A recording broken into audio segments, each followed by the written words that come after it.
حکم شخصی که باور دارد محمد صلی الله علیه و سلم انسان است و او غیب را می‌داند. سوال: اگر شخصی در حال بمیرد که چنین باور دارد که محمد صلی الله علیه و سلم انسان است و او غیب را می‌داند و این چنین بر این عقیده باشد که توسل یعنی وسیله قرار دادن به اولیاء، مرده ها و زنده ها برای نزدیک شدن به الله کار شایسته است، درست و جایز است، یعنی آیا چنین شخص دوزخی و مشرک حسابیده می شود؟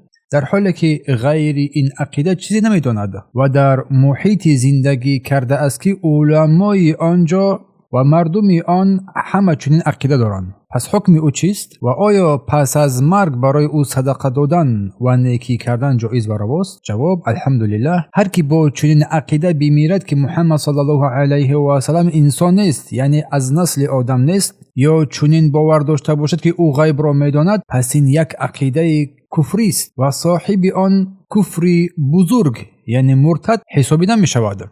همین طور اگر شخص پیامبر صلی الله علیه و سلم فرا بخواند، از او دعا و کمک یاری بطلبد، از او یا غیر از او مثل پیامبران، اولیاء، جین، فرشته ها و بت ها کمک یاری و مدد طلب نماید یا نذر قربانی کند برای آنها و نیز مانند عملهای مشرکان اولین، مانند ابو جهل، ابو لهب، مانند آنهاست. این شرک اکبر است، شرک بزرگ است. بعضی مردم چنین عمل شرکی را با نام توسل مینامند، ولی آن خود اصل شرک است. اما یک نوع دیگری توسل هست که شرک نیست، بلکه بدعت و واسطه به شرک افتادن است و آن توسل به مقام پیامبر و اولیاء مثل به شأن آنها و حق آنها با شخصیت آنها می باشد. از هر دو نوع باید انسان احتیاط کرد. هر کسی که به اساس نوع اول یعنی شرک اکبر بمیرد، نمی توان او را غسل داد، بر او نماز جنازه خواند یا در قبرستان مسلمان ها دفن شود.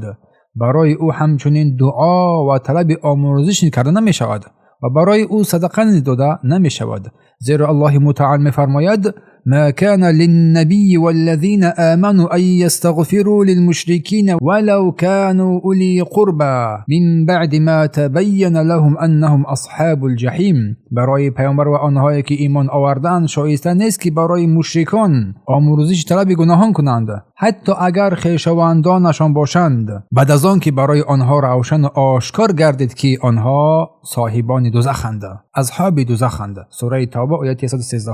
اما توسل با نام‌ها و صفات الله سبحانه و تعالی و توحید و ایمان، این توسل مشروع و درست است و از سبب‌های اجابت دعا به شمار می‌رود، چنانکه الله می‌فرماید: ولله الاسماء الحسنى فادعوه بها.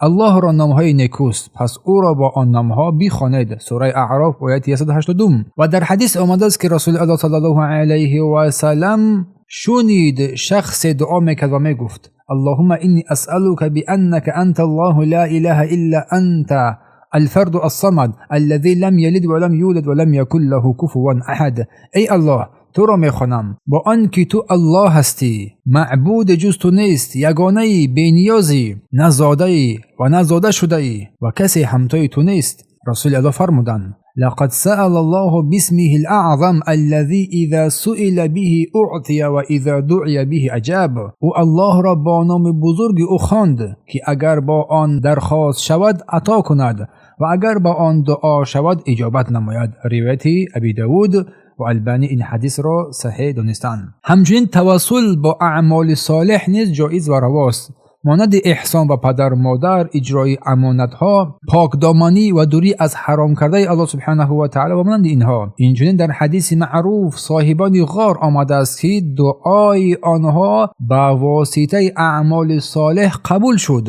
و این در حدیث صحیحین در بخاری و مسلم ذکر یادآوری شده است. قصه 3 نفره که دعای آنها با توسل به اعمال صالح قبول گشت. 3 نفر مرد بودند. 3 مرد بودند که شب در نتیجه باران و خطر در راه به یک غار پنهان بردند. وقتی داخل غار شدند، یک سنگ بزرگ از کوه فرو افتید، کنده شد، در غار را بست، محکم گردید، به طوری که دیگر نمیتوانستند از آن خارج بگردند. آنها با یکدیگر گفتند: شما از این حالت نجات نمیابید مگر اینکه الله را به واسطه اعمال نیکتان بخوانید، یعنی توسل کنید به اعمالهای صالح خود پس هر یکی آنها به الله روی آوردند و با اعمالی که امید داشتند که خالصانه برای رضای الله سبحانه و تعالی انجام داده بودند دعا کردند. اولین گفت: ای پروردگار، من پدر و مادر پیر داشتم و هیچگاه پیش از آنها به کس دیگر، نه اهل خاندان، نه حیوانات و مال و ثروت داراییم. اولین گفت: ای الله. اولین گفت: ای پروردگار، من پدر و مادر پیر داشتم و هیچگاه پیش از آنها به کس دیگر، نه اهل خانوادم، نه مال و حیواناتم شیر نمی دادم. شبی که برای جمع آوری چوب دور شده بودم، وقتی برگشتم پدر و مادرم را در خواب دیدم. نخواستم آنها را بیدار کنم و از طرف دیگر خوش نداشتم که کسی دیگر پیش از آنها بنوشد این کاسه شیر را. پس تا دمیدن صبح در کنارشان ایستادم تا بیدار شدند و شیر نوشیدند. ای الله، اگر این کار را تنها به خاطر رضای تو کرده باشم، پس از این وضعی که در این هستیم برای ما راه بکشا. پس این هنگام بود که سنگ کمی جنبید، ولی هنوز هم راه برای آنها برای بیرون رفتن هم چاره‌ای نبود. دومین گفت: ای پروردگار، من دختری عمه‌ای داشتم که بسیار دوستش می داشتم و می خواستم با او زنا کنم، ولی او راضی نمی شد. بعد از مدت او به سختی مالی گرفتار شد و نزد من آمد تا یاریش کنم. من به شرط آن که به او یاری می کنم او تسلیم شود، راضی شود و با او 120 دینار بدهم.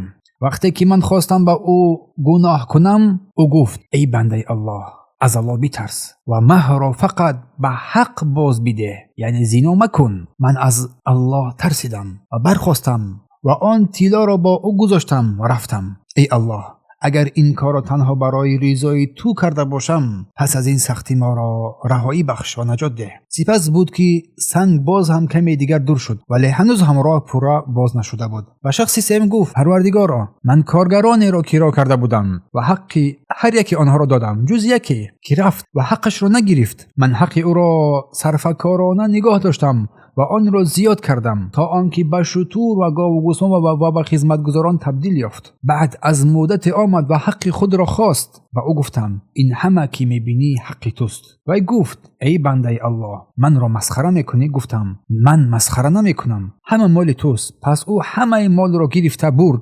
ای الله، اگر این کار را تنها برای رضای تو کرده باشم، مرا از این سختی رهایی بخش. سنگ در این حالت بود که کاملا دور شد و آنها بیرون برآمدند و روشنی رو دیدم. این حدیث را امام بخاری تحت رقم 3465 و مسلم تحت رقم 2743 روایت کردند. ابن باز رحمه الله تعالی گفتند که این حدیث دلالت بر آن میکنه که توسل وسیله قرار دادن با اعمال صالح و خالص امر مشروع و جایز و رواست و الله متعال به واسطه آن دردها و سختیها را برطرف میکند، همان طوری که برای این سه مرد رخ داده بود. اما توسل به مقام، جا یا حق فلان شخص، مثلا به حق فلانی ولی، به حق فلان آدم و به حق فلان شخص، این عملی مشروع نیست، نامشروع است، بلکه عمل بدعت است، چنان که بیشتر ذکر و یادآوری شد و الله داناست و موفق گرداننده است. شیخ ابن باز مجموع الفتاوی و مقاله های متفرقه جلد 5 صحیفه 319.